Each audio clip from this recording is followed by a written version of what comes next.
Hello, Peas. You want to come on camera, Opal? You're too camera shy. Come here. Come here. Little opalescent. You gonna come and lay down with me? Hi. Did you bring the podcast viewers? Did it? It's a hedgehog. Go ahead. You want to talk about knitting? Well, howdy folks, and welcome to this fun-filled episode of the Maddfuzzy Podcast. I am your sock-obsessed host, Marta, and I'm coming to you, as always, from Maine, where I talk about all the things I have been knitting and spinning and just in general getting up to. So, thanks for coming by. It's nice to see ya. If you're a new viewer, welcome. Thanks for coming to the podcast. I hope you enjoy it. I hope you also enjoy the back catalog of episodes. If you do, feel free to subscribe. Welcome to this wonderful bunch of people. And go ahead and give me a thumbs up down in the doodly-doo. It really does help get the word of the podcast out there. So it is greatly appreciated by this little here podcaster. If you're a returning viewer, you guys are the stuff this podcast is made of. You are the amazing, wonderful people who tune in episode after episode and feedback and comments and on the Ravelry group and doing the Cal. You guys are amazing. I appreciate you so much. Words cannot express how amazing you guys really are and how you keep this podcast going. Because if it wasn't for you, I'd just be calling my mom and telling her about my knitting. I do that anyways, spoiler, but she doesn't get it all because you guys get some, so thank you. If you are new and you want to join in the fun on a whole nother level, go ahead and follow the Instagram at Maddfuzzy. That's where I put all the updates for any of my shop updates as well as fun little snippets throughout my knitting life, so feel free to follow there. If you're interested in joining the Ravelry group, go ahead and stop over on Ravelry, join in. It's Maddfuzzy Podcast. I'm also on Ravelry as a user, and feel free to friend me. I like friends. I'm not that scary, so you can do that. Or if you want to just go ahead and email me, maddfuzzy@gmail.com.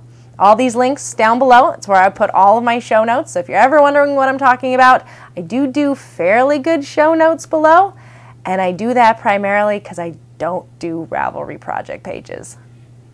So you got to find the info somewhere, and it's down there.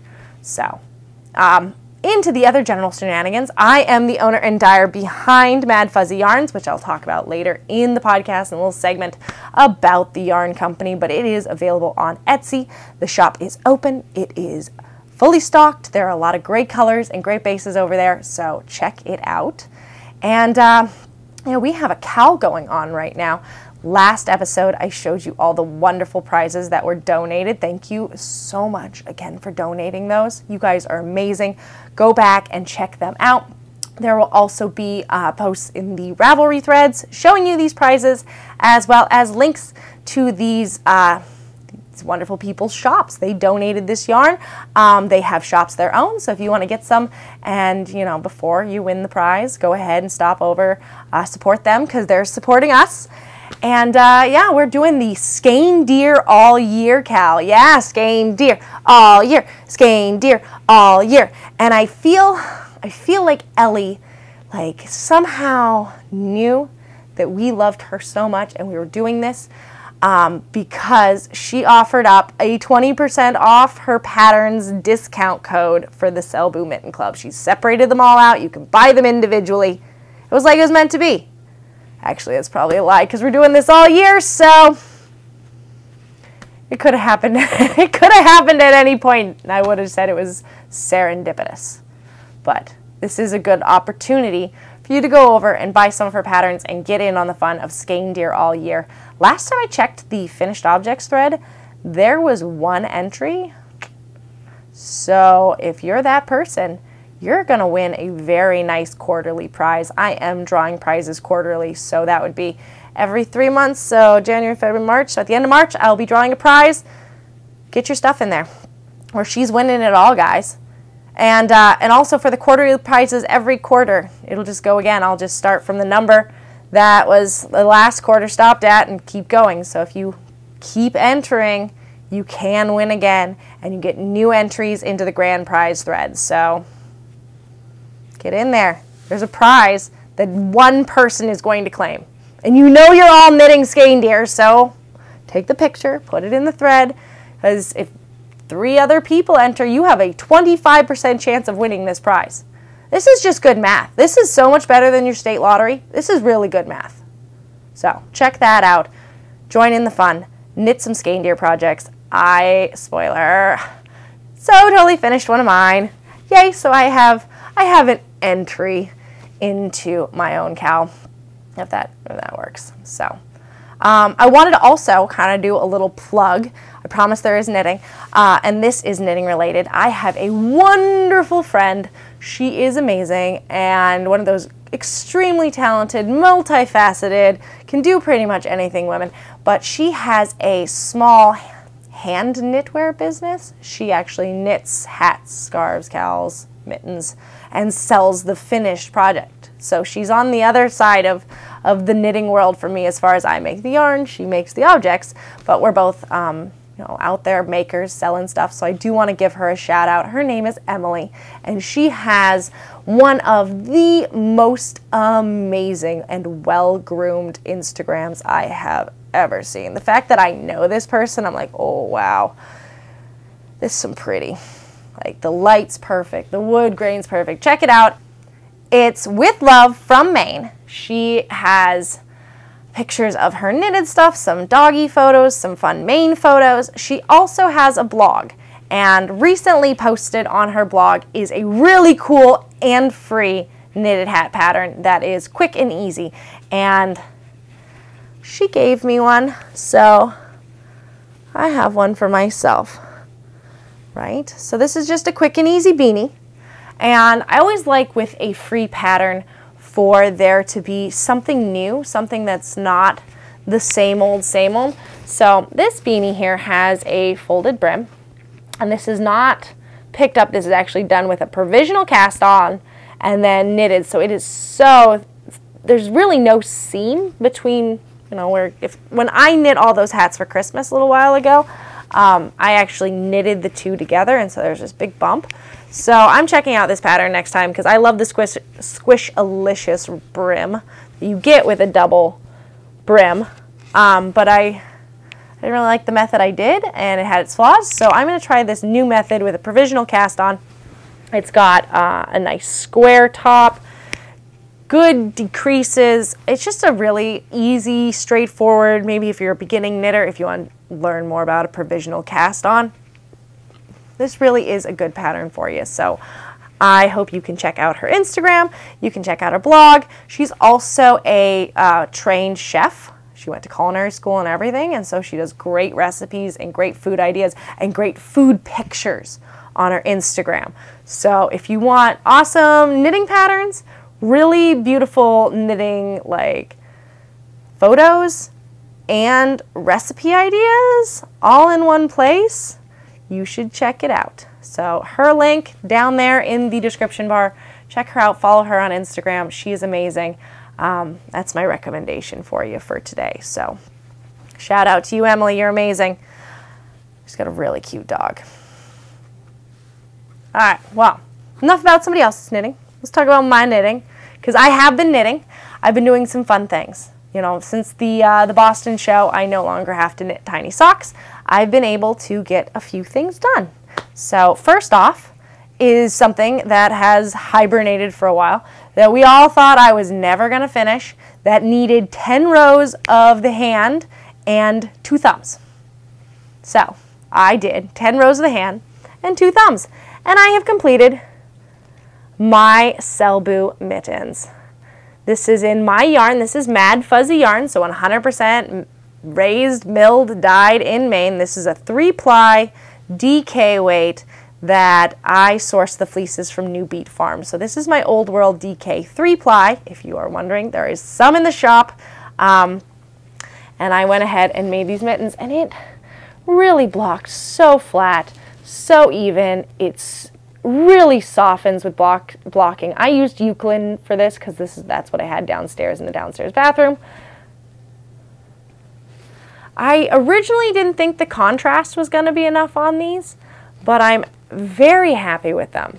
I think it's just enough, you know, especially on camera, it shows up so well. So this is my first entry. These are the Selbu mittens by Ellie of Skeindeer Knits. And so this is my first entry in my own cowl. That's the Skeindeer All Year cowl. Don't forget it. So I'm going to enter these. And that's my finished object. Seriously, it was not going to take me anything to finish them, so I might as well. And then I have a couple half-finished objects, one of which you saw last week, which was my Vanilla is the New Black Elf sock. I'm currently living with a wonderful woman named Diane, and she went away today and has left me in charge of the farm. And so I'm basically babysitting the 3 golden retrievers, and I'll do all the evening chores and feed the horses and get the eggs and, you know, all those fun farmy things. But I thought, you know, I'll film the podcast today. So I got up and nobody was home and I didn't feel like being too productive, and I've been very busy lately, so I've literally been laying in bed watching Bones. I was early on very sucked into Bones. Seeley Booth is the love of my life and my imaginary future husband, because he's an imaginary character. But I've been watching them solve mysteries and whatnot, and I've been knitting away on things, finishing up some things. So I actually turned, you don't really turn in this. I mean, I haven't turned, you do. But I just did the setup increases to do the actual turn, and then I'll be on the foot, and then it'll be a hop, skip, and a jump until I've got a finished Elfie sock pair. Yeah, so that is that. Those are the Vanilla is the New Black socks. They are done with West Yorkshire Spinners, and that was a gift I got from my advent calendar swap in the UK. She gave me a whole skein of it for Christmas. This is one of their self-striping Christmas fun ones that I cast on Christmas Eve. So I'm a little behind schedule, but they'll be ready for next year, and they're coming along nicely. With the Vanilla is the New Black heel, you know, I thought this was going to be long enough for a sock, but then you got to think that it actually adds all of this onto it too, so they become very long very quick. So if you don't like tall socks, make sure you cut that heel, the cuff, a little short, because it is going to keep growing. It's going to keep going. It's just going to get longer because you're still going in the round. So, yeah, fun socks. I've been watching a bit of RuPaul's Drag Race. We are trying to get through All Stars because I saw on Instagram this morning that season 11 is starting on Thursday. Can you believe it? Man, when they get on VH1, they've just been cranking this stuff out. They're really going for it. They're going to make that RuPaul money while the sun shines. So they're cranking them out, and I can't complain because I love it. So we're going to have to do like some kind of a marathon to finish up the All-Stars, and then we'll dive right into season 11. Exciting. But I've been working on my friend Ashley's socks while we've been watching that, so I finished one of them. This, again, look at this leg. I don't know, something about stockinette, I just keep going. I'm making these ridiculously long legs. She's so happy about it. She really wanted a sock that had long legs, so sorry, I'm sitting on the floor, so I don't really actually own a chair in this room. You know, moving, transitions, and I must be getting old as well because I just can't sit cross-legged as long as I used to.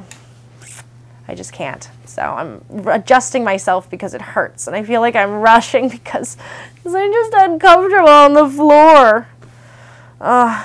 Shut up, Marta. Take a drink. It's like 4 o'clock in the afternoon. I literally just been sitting in my pajamas, knitting in bed. I thought, you know, maybe I should take a shower and film a podcast before I'm 100% lit by this little ring light here. So I'm drinking an unfiltered Downy cider. It's delicious. It's an after hours podcast yet again. Oh well. I love this cider. It's a good one. They have a seasonal pack in the summer, and they have one that's ginger. Oh, it's my favorite. I buy the whole seasonal pack, but I hate the cranberry ones they shove in there. Like every season there's the regular, and then there's cranberry, and then there's like a special one. And I don't like the cranberry, but I really like the special one. I gotta find a friend who really digs the cranberry but hates the special one. Auditioning friends now. So I've also, I moved to Freedom. Yeah, we named things Unity, Freedom, Friendship, Liberty. These are the towns around me.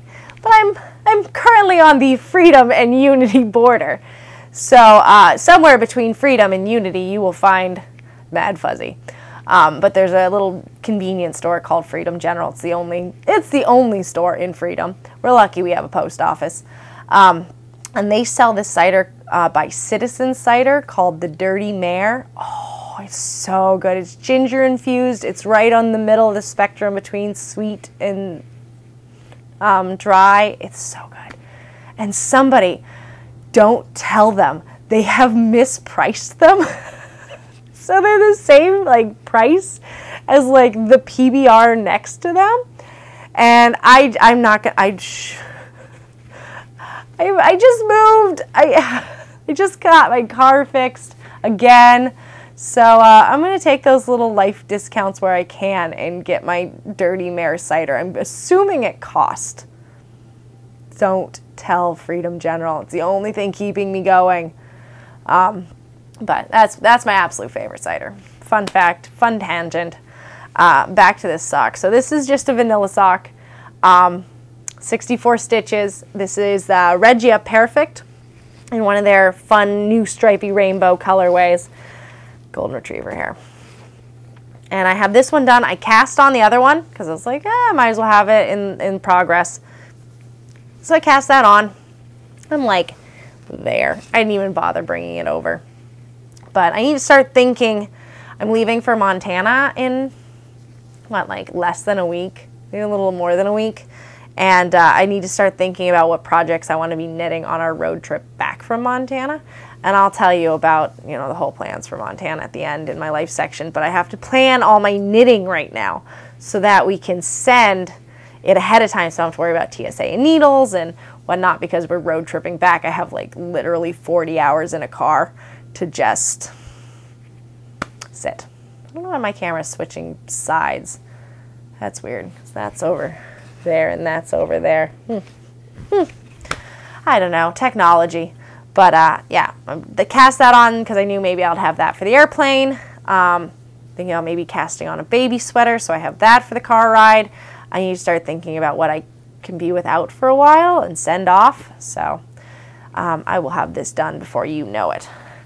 The last thing I have been working on is exciting. Oh, I am so sorry, guys. I don't know why that's flopping back and forth. I can see it when I like look away. Maybe if I scoot a little closer and it gets my face in this.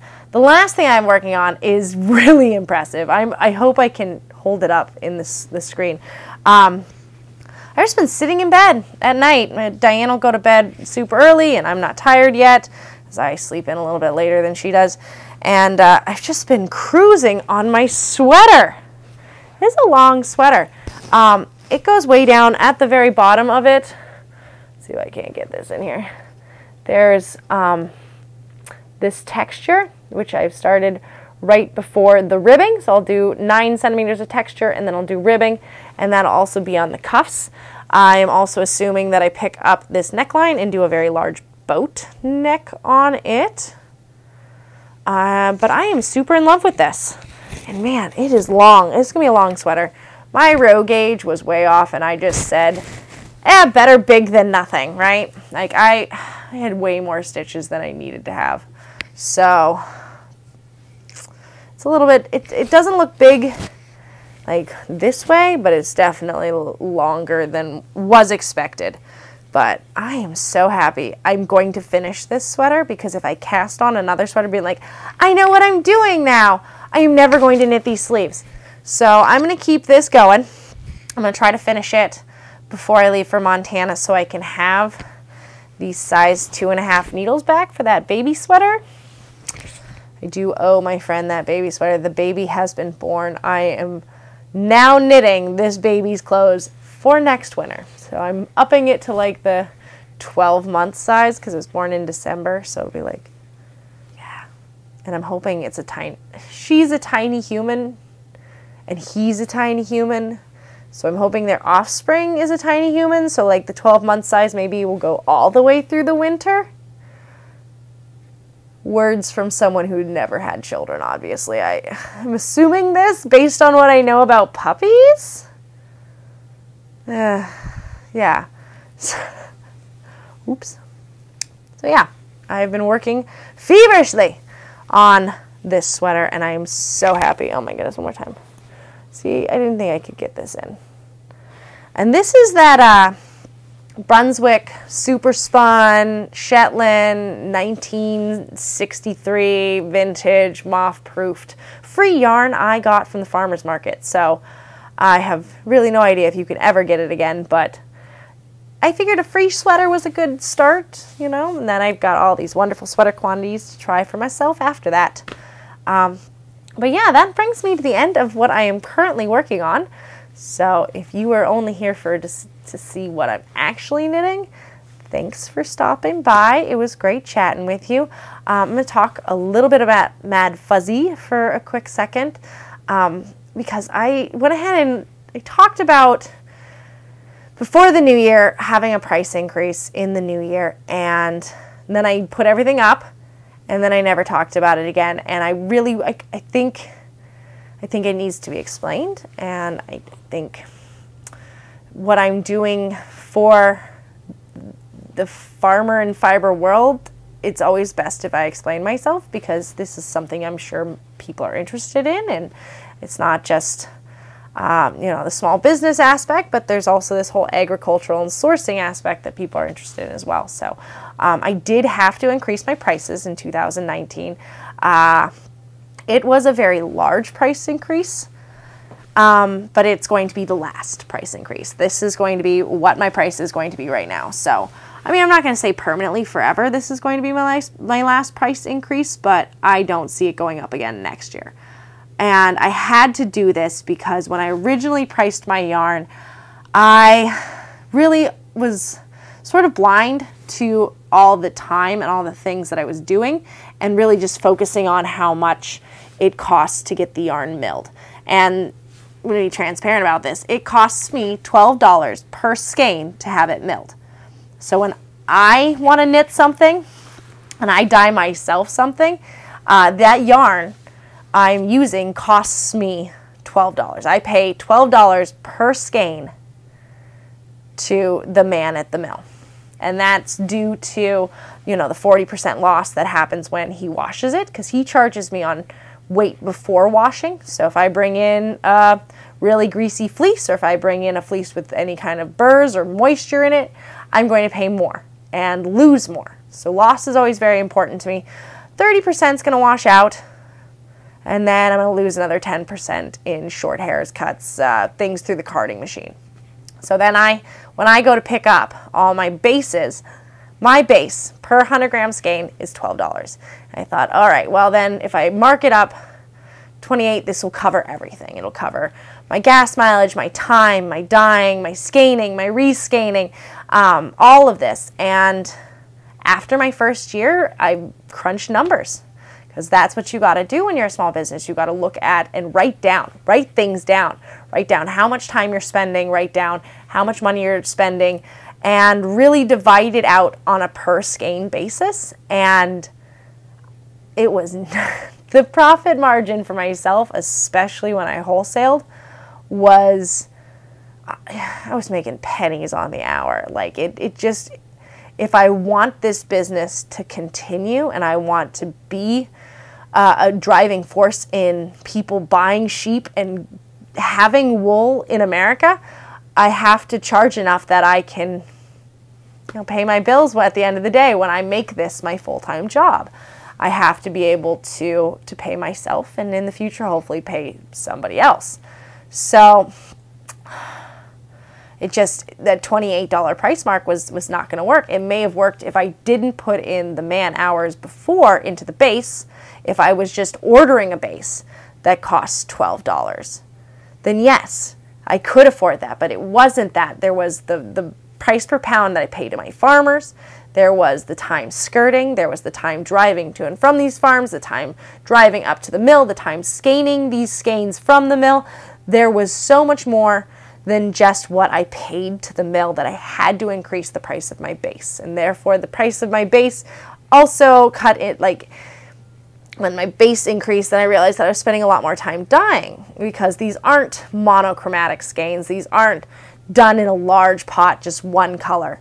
They really are very hand dyed. They are done in multiple layers where I'm dyeing one part of a skein one color and letting it soak and absorb all the dye and letting it cool and then re-dyeing it again. So it had to be done. And I want to say I'm sorry, but I'm not sorry. I think you as the consumer just need to be informed. You're all intelligent people who are interested in the fiber world, and I feel like I can level with you on why I'm having to make the decisions I'm making, because I don't know, I feel my fiber journey is the story of the fiber industry in America, and I want it to come back.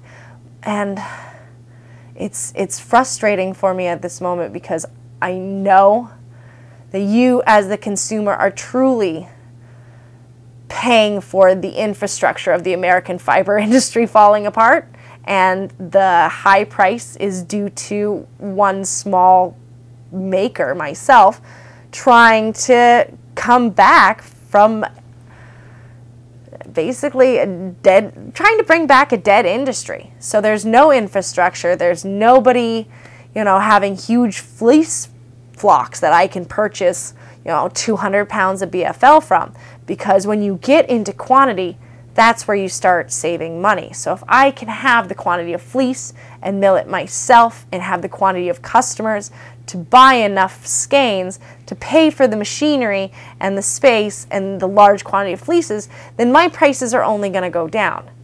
But as of right now, that's where they have to be. And they're going to be $34 a skein, and it's going to be regardless of the base. I actually was told by one of my wholesalers that they couldn't do the price increase, that was going to make my skein of yarn one of the most expensive skeins of yarn in the store, and that it just couldn't be done. And that's something I'm going to have to deal with, and I'm going to have to decide as a business person, do I want to make that wholesale dollar, or do I really want to focus on making a product that's worth the money? So I decided that I'm going to continue to make the product that's worth the money. So I guarantee that your Maddfuzzy socks will last so much longer than any other sock you've ever knit. I can guarantee that the hand dyeing on them are going to be interesting and exciting and new and contemporary and current with the dyeing trends that we're totally in love with and obsessing over. I do my research to make sure that I'm, on par, and I will make sure that I use the finest soaps and make sure that my products are well packaged, and I'll put in that extra effort, but there is going to be a little bit of extra cost. And I hope you, as the consumers of Maddfuzzy, understand where I'm coming from, and understand that you're coming in at the beginning of something that I'm hoping is going to be much bigger. I really do have dreams and hopes and plans for Maddfuzzy being a base distributor. I would like to go out and see on Etsy and on the internet 100% local bases. I want to travel the United States. Sorry, tax laws make it so that my camera only goes for 30 minutes because it's technically a camera. It's not a film camera, so I got to stop it and start it over. But what I was saying is, you guys you're coming in, and you've got to say right here and now that I'm willing to pay the money for something that's sourced locally, that's, you know where it came from, you know its carbon footprint, you know the farms it comes from. And I want to go throughout the United States in the future and have specific bases for dyers in states. If you're from Minnesota, let's get you a Minnesota specific blend, you know? I see Maddfuzzy being so much more than an indie dyer in the future. I want my own mill. I want to be able to supply local sourced fleeces and yarns to indie dyers at a price that they can afford and not cut their, basically not put them in the position I'm in. And to do that, I gotta sell a lot of yarn at a higher premium. I wouldn't say that $34 is the high end of yarn. There are a lot of merino, nylon, hand-dyed indie dyers out there where that is their price point as well. And I do like to point out that my base is 100% local. I have sourced it. I know exactly what's in it. I know exactly the sheep it came from, and I feel good about having that. But I guess I wanted to rant at you all about why I increased my price and why it is important that you look at that price and you don't say, wow, that's a lot for a sock yarn. You look at that price and go, someday America is going to have a wool industry again. Someday I will be able to purchase a yarn that is sourced within the United States, and I can feel good about purchasing from every indie dyer in America and all over the world. I'm sorry guys, I'm not having the best day technically. My camera, my card was full. Ugh, geez. Now I've kind of lost my train of thought, so I guess that's about all I'm going to say about Maddfuzzy. I really hope that you do check out the shop, see what's in there, and you know, I hope that you continue to look for your locally sourced yarns. I hope you continue to support the farms and fiber people who work so hard to bring these yarns to you, even if they are a little bit more money. And I hope that you will continue to support fiber festivals like the New England Farm and Fiber Festival in Boston that really does focus on the small farms who are bringing you their farm yarns and their beautiful natural dyed yarns, and people like myself bringing you a new and exciting sock yarn that will outlast anything. So I've been kind of rambling for a while. I feel like I've been talking. I hit that 30-minute mark on my camera, so that means this episode is on the edge of being a little bit longer than I like it to be. So I'm going to skip the life update pretty much entirely. I'm going to say I'm going to Montana for 2 weeks. Yay! We're doing a hot springs tour of Montana, seeing my folks, me and my friend Brittany, and then road tripping back. So I am going to be closing the Etsy shop. So, you know, if you order while I'm gone, then nothing's going to be shipped out. So I am actually going to close the Etsy shop until I return. So if you do want to buy anything, you have until probably the morning of the 6th of March to get that order in, and it'll get shipped out before I leave. So if you do want to check it out and you do want to purchase something, do it quick. Otherwise, I will put the shop on hold, and I will announce when I open it back up when I return, given that the weather across America is not like it is currently. So wish me luck. There's about 2,000 miles for me to drive, and at least I have an all-wheel drive vehicle I'll be doing it in. We're road tripping back my old Chevy Tahoe. I'm excited. I'm going to turn that into the Maddfuzzy Mobile. I'll be sleeping in it at all your events. So yeah, I officially applied for the Maine Fiber Frolic, so wish me luck. Hope to be there. Hope to be bringing an exciting new base to that as well. So yeah, thanks for tuning in. Thanks for watching. It was good chatting with you guys. If you have any comments or thoughts on my price increase or about my section on Maddfuzzy and my feelings on the price of wool and whatnot, if you have any thoughts, criticisms, critiques, if you are a customer and you have something to say, please let me know. This is a growing and learning process for me, and I do really, you're not going to hurt my feelings as long as you are constructive.